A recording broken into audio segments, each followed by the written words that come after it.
વડોદરા જિલ્લા ભાજપમાં આંતરિક વિખવાદ સામે આવ્યો છે। બે મોટા દિગ્ગજ નેતાઓ વચ્ચેનો ગજગ્રાહની રાજકીય ચર્ચા થઈ રહી છે। બરોડા ડેરીના ડિરેક્ટર સતીશ નિશાળિયાના સ્ટેટસથી ચર્ચા જાગી છે। ભાજપના ધારાસભ્યના પુત્રની ધરપકડ મુદ્દે ભાજપના જ નેતાનું આ સ્ટેટસ। ધારાસભ્ય અક્ષય પટેલના પુત્ર ઋષિ પટેલ સામે ફરિયાદની માંગ છે।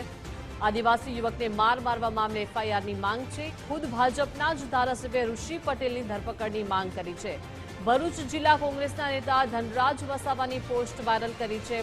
નારેશ્વર પોલીસ સ્ટેશને બધાને હાજર થવાની પોસ્ટ વાયરલ કરી છે। એક જ વિસ્તારના ભાજપના બે મોટા નેતાઓ વચ્ચે મતભેદ ખુલ્લો પડ્યો છે। અક્ષય પટેલ અને સતીશ નિશાળિયા વચ્ચે વિખવાદ બહાર આવ્યો છે। વધુ વિગતો સાથે સંવાદદાતા અલ્પેશ જોડાઈ ગયા છે। અલ્પેશ, એક જ વિસ્તારના ભાજપના બે મોટા દિગ્ગજ નેતાઓ વચ્ચેનો આ મતભેદ આખરે ખુલ્યો છે। શું વિખવાદ બહાર આવ્યો છે?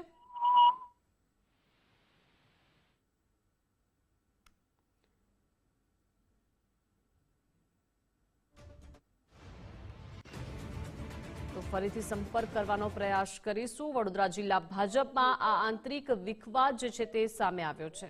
નેતાઓ વચ્ચેનો ગજગ્રાહને કારણે ફરી એકવાર રાજકીય ચર્ચા છે તે જાગી છે।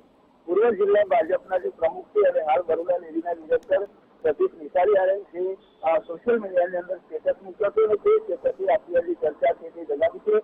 ધારાસભ્ય છે અક્ષય પટેલ કે તેમના પુત્ર ઋષિ પટેલ વિરુદ્ધ આદિવાસી સમાજે જે ફરિયાદ માંગ કરવાની દાખલ કરવાની માંગ કરી હતી અને તે માંગ કરતી સ્ટેટસ છે કે તે આ સતીશ નિશાળિયા છે તેમના દ્વારા મૂકવામાં આવ્યું હતું। એક જ વિસ્તારના ભાજપના જે બે નેતાઓ છે તેમના વચ્ચેના જે મતભેદ છે તે ફરી ખુલ્લેઆમ સામે આવે છે।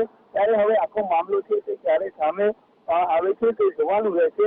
પરંતુ ક્યાંક ને ક્યાંક જે રીતે ભરૂચ કોંગ્રેસના નેતા છે ધનરાજ વસાવા અને તેમની અત્યારે જે પોસ્ટ છે તેમને સતીશ નિશાળિયા તેમના દ્વારા વાયરલ કરવામાં આવી છે, પોતાના સ્ટેટસમાં મૂકવામાં આવી છે। ત્યારે હવે આખી આ જે મુદ્દો છે તે ક્યાંક ને ક્યાંક રાજકીય ગરમાવો છે તે જોવા મળી રહ્યો છે। જી અલ્પેશ, આપ જોડાયેલા રહેજો અને વિગતો આપની પાસેથી મેળવીશું।